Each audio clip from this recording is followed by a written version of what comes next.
This is something that's very important to understand about God and about the return of Jesus.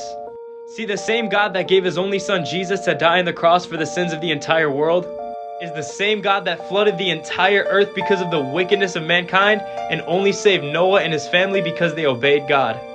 And interestingly enough, Jesus tells us that as it was in the days of Noah, so will it also be in the days of the Son of Man. And what was happening in the days of Noah is happening right now in the very times that we are living in.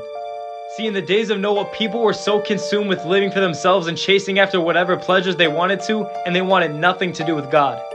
And even though God raised up Noah, who was a preacher of righteousness, to go and prepare an ark, people kept on living how they wanted to live and doing what they wanted to do. And with this generation, it's no different. Almost the entire world in some way, shape, or form knows about Jesus and knows about the gospel. And while there may be many people who might know about God or believe in God, they want nothing to do with the Jesus of the Bible. And just like it was in the days of Noah, people of this generation are consumed with living for themselves, following their own agenda, and chasing whatever sinful pleasures they can find, all the meanwhile mocking those who would dare try and witness or preach the gospel to them. In fact, the Bible even predicts how people are going to be living during the last days, and this generation fits the description to a T.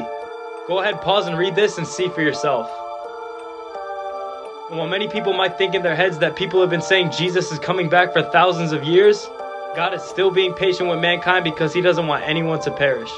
But in the same way that the rain eventually did come in Noah's day, one day very soon Jesus Christ is going to return to rapture his church, and the only ones who can come with are those who have their names written in the book of life.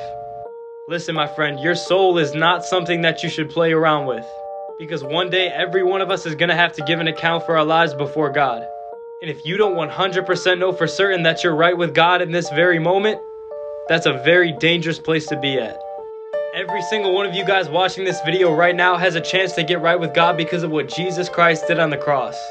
God extends and offers salvation to anybody who would choose to repent of their sins and give their life to Christ.